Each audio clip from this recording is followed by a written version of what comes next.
This Week in Comic Book Horror may have some of my opinions peppered about the descriptions, but these aren't reviews.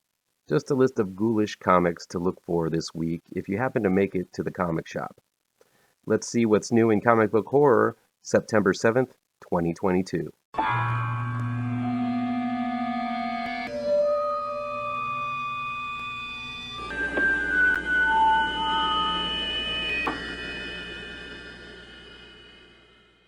Welcome back to ML Miller Frights. I'm ML Miller. Before we begin, please do me a favor and punch that like button down below. Share this video with all of your social media addicted pals. Click subscribe to this channel and ring that bell for notifications.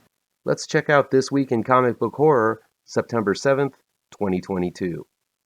The Deviltree, number 6, is from Blood Moon Comics. The story is by Keith Rommel, with art by Wolfgang Schwandt. While I'm not sure about that cover, I do know Blood Moon Comics have been putting out a pretty steady stream of horror lately.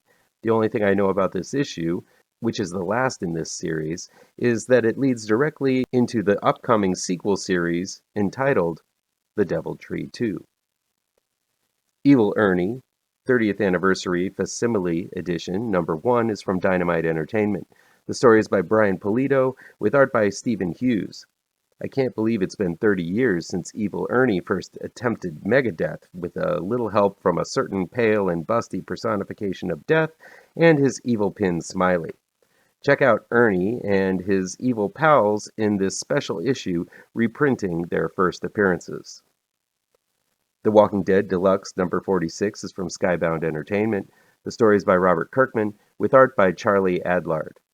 Presented for the first time in full bloody color, this issue of The Walking Dead has the governor at the prison gates with Tyrese at the end of his sword.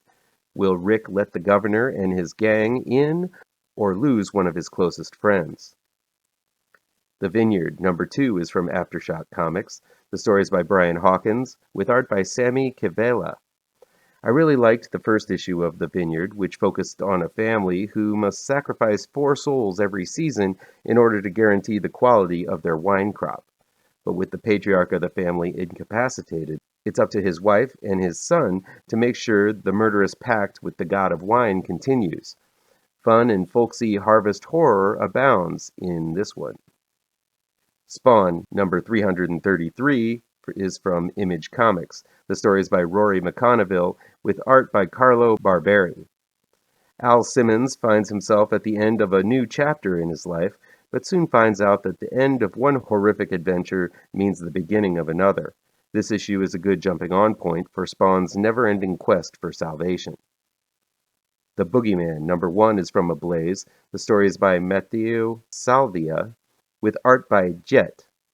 I'm intrigued by this first issue from Ablaze, which is a company that continues to distribute top-of-the-line comics like Animal Castle, Prometheus 1313, and Life Zero.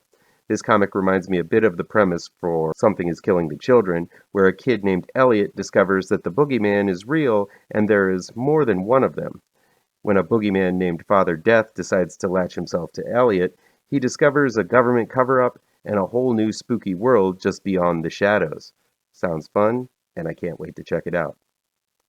The Shock Shop, number 1, is from Dark Horse Comics. The story is by Cullen Bunn, with art by Leila and Danny Luckert. This series is a double-feature anthology in each issue, as half the book focuses on a story about a man going through a divorce and haunted by ghosts. Then you flip the book, and it's a whole nother story about a group of campers stalked by something evil in the woods.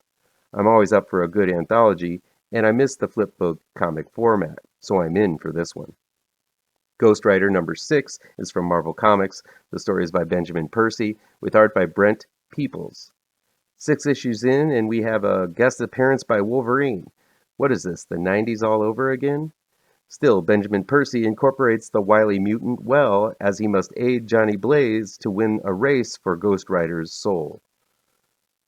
A Town Called Terror, number 6, is from Image Comics. The story is by Steve Niles, with art by Szymon Kudranski.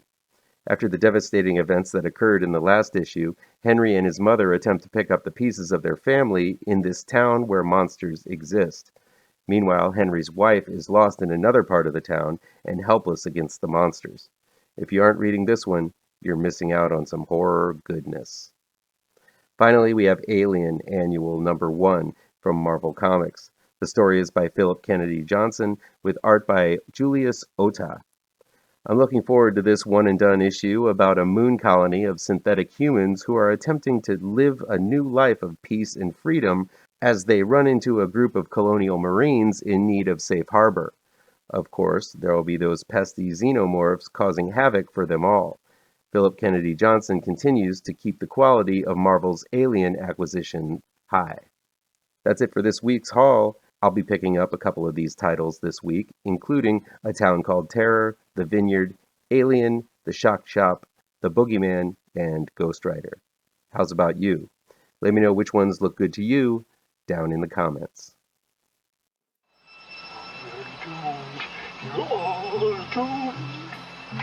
You're doomed to live the life you're meant to be. Stuck inside